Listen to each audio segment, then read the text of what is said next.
Unacademy पे भी मैं पढ़ाता हूँ, तो सिंपली आप मुझे अनअकैडमी पे मेरे फ्री लेसन्स के लिए, यानी वहाँ पे भी मैं फ्री लेसन्स पढ़ाता हूँ और बहुत सारे एग्ज़ाम्स को फोकस करके हम वहाँ पे पढ़ाते हैं। तो सिंपली आप मुझे फॉलो करने के लिए मैंने डिस्क्रिप्शन बॉक्स में लिंक भी दे रखा है और आप अनअकैडमी पे जाके विमलेश यादव टाइप करके भी मुझे फॉलो कर सकते हैं और मेरे बहुत सारे जो अच्छे कोर्सेज़, इंपॉर्टेंट कोर्सेज़ हैं, उनका फ़ायदा उठा सकते हैं।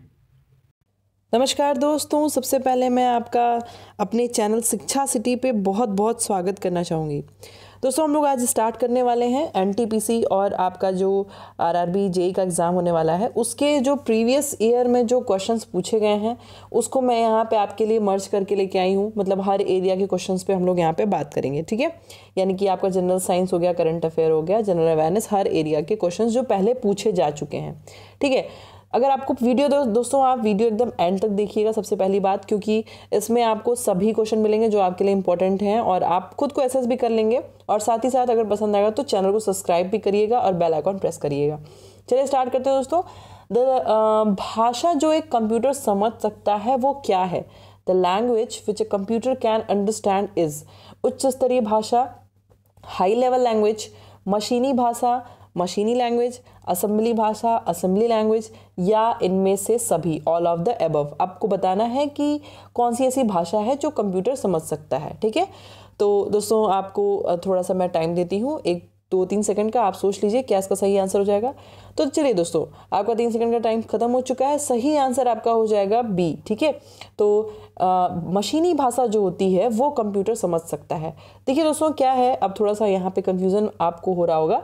कंप्यूटर भाषा में दोस्तों, कंप्यूटर भाषा को 3 वर्ग में बांट दिया गया है, ठीक है। एक है आपका मशीनी भाषा, एक है असेंबली लैंग्वेज, असेंबली भाषा, और एक है आपका उच्च स्तरीय भाषा, ठीक है।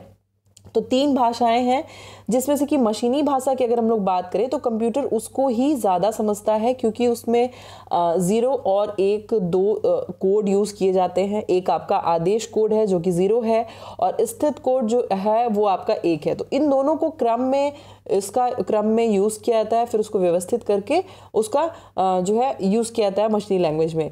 लेकिन दोस्तों, ये शुरुआत में होता था, जब कंप्यूटर के शुरुआती दिन थे, जब आरंभिक दिन थे कंप्यूटर के, तब ये होता था, ठीक है।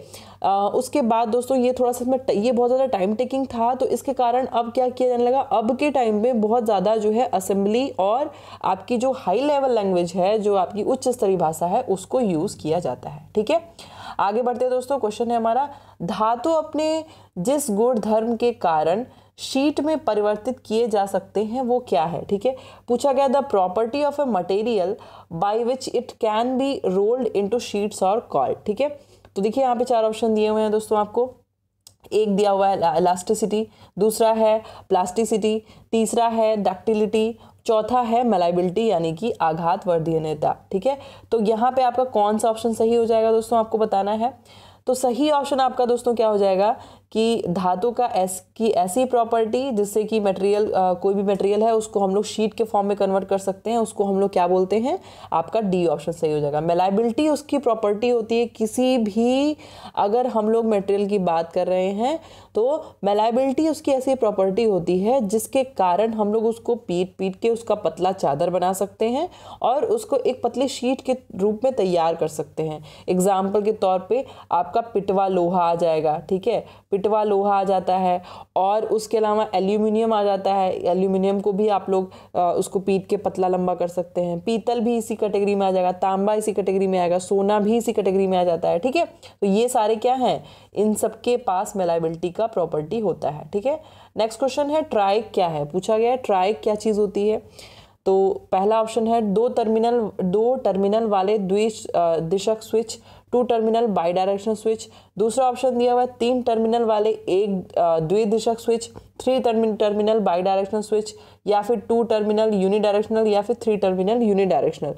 तो पूछा गया कि ये क्या है, ठीक है। तो दोस्तों ये आपने ट्रायक जो है पढ़ा होगा, ठीक है, इसके बारे में। तो ट्रायक जो है इसका बी ऑप्शन सही हो जाएगा, ये आपका 3 टर्मिनल बाई डायरेक्शनल स्विच होता है, ठीक है। चलिए आगे बढ़ते हैं दोस्तों।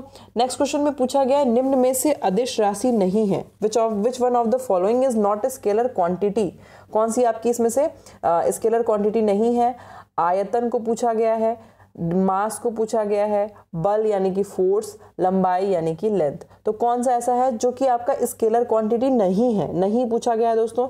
तो मैंने सदिश राशि, अदिश राशि का पूरा आपको वीडियो प्रोवाइड करवाया हुआ था अपने ही चैनल पे, बहुत पहले मैंने पढ़ाया है, होप आपने देखा होगा। और मैंने कैसे कैसे उसकी विमाएँ निकाली जाती, कैसे उसके डायमेंशन निकाले जाते हैं, वो सब कुछ मैंने आपको पढ़ाया था, ठीक है। तो आपका सही ऑप्शन इसमें क्या होगा दोस्तों, आपका सी, ठीक है। फोर्स जो है वो आपका स्केलर क्वांटिटी नहीं है, ठीक है। देखिए दोस्तों क्या है कि अगर आपको कभी भी पूछा जाता है कि सदिश राशि जो है वो बल कैसे है, तो बल दोस्तों जो है वो आपका एक सदिश राशि है। वो इसलिए क्योंकि इसको रिप्रेजेंट करने के लिए, इसको व्यक्त करने के लिए हम लोग को परिमाण और दिशा दोनों की ज़रूरत पड़ती है, ठीक है। तो फोर्स जो है वो आपका क्या है, इसको रिप्रेजेंट करने के लिए हमें परिमाण और दिशा दोनों चाहिए, ठीक है। इसी तरीके से त्वरण, अगर हम लोग को एक्सीलरेशन को रिप्रेजेंट करना है, वेग रिप्रेजेंट करना है, या हम लोग को विस्थापन अगर रिप्रेजेंट करना है, तो इन सभी चीज़ों को हम लोग सदिश राशि में रखते हैं, क्योंकि इन सभी को क्या होता है, परिमाण और दिशा दोनों की जरूरत पड़ती है। लेकिन अगर हम लोग अदिश राशि की बात करें दोस्तों, तो उसमें आपका क्या क्या आ जाएगा, वर्क आएगा, ठीक है। कार्य आपकी क्या है, एक तरीके की अदिश राशि है। टाइम यानी कि समय आपका एक अदिश राशि होता है। दूरी, धारा, ये सब क्या है आपकी अदिश राशि के कैटेगरी में आएगी, ठीक है। आगे बढ़ते हैं दोस्तों। पूछा गया है कि सुआधारित स्थिति में किसी त्रिभुज का कोई भी कोण डैश से कम नहीं होना चाहिए। In a well condition triangle one angle should not be less than, पूछा गया कितने से कम नहीं होना चाहिए। 4 ऑप्शन दिए हैं, 60, 50, 30 या 45, ठीक है। तो एक सुआधारित यानी कि एक वेल कंडीशन में अगर कोई ट्राइंगल है तो उसको जो है, उसका जो एक एंगल है वो कितने से कम नहीं होना चाहिए दोस्तों, तो वो 30 डिग्री से कम नहीं होना चाहिए, ठीक है। याद रखिएगा 30 डिग्री से वो कम नहीं होना चाहिए और 120 डिग्री से ज़्यादा नहीं होना चाहिए, ठीक है। 120 डिग्री से ज़्यादा नहीं होना चाहिए और 30 डिग्री से एंगल कम नहीं होना चाहिए, ठीक है। ये बात जो है बिल्कुल अच्छे से याद रखिएगा। आगे बढ़ते हैं दोस्तों। क्वेश्चन पूछा गया है, कंप्यूटर शब्दावली में प्राथमिक स्टोरेज क्या उल्लेखित करता है। Primary storage is a computer terminology refers to hard disk drive, random access memory, read only memory, storage device where the operating system is store, ठीक है। स्टोरेज डिवाइस जहाँ पे ऑपरेटिंग सिस्टम स्टोर होता है। तो पूछा गया है कि प्राइमरी स्टोरेज जो है इसको कंप्यूटर में हम लोग क्यों यूज़ करते हैं, मतलब क्या, मतलब प्राइमरी स्टोरेज किस चीज़ को दर्शाता है। तो सही ऑप्शन आपका क्या हो जाएगा दोस्तों, बी, ठीक है। Random access memory, random access memory को ही हम लोग प्राइमरी स्टोरेज या मेन मेमोरी भी बोलते हैं। ये एक तरीके की अस्थायी मेमोरी होती है जो सीधे आपकी सेंट्रल प्रोसेसिंग यूनिट से कनेक्टेड होती है, ठीक है, CPU से कनेक्टेड होती है। आगे बढ़ते हैं दोस्तों। क्वेश्चन दिया गया है, हमारे संविधान में किस अनुच्छेद के अंतर्गत भारतीय नागरिकों के मौलिक कर्तव्यों का समाविष्ट किया गया है। The fundamental duties of the Indian citizens are incorporated in the following article of our constitution. तो पूछा गया कौन सा आर्टिकल में ऐसा है, तो ऑप्शंस देख लीजिए।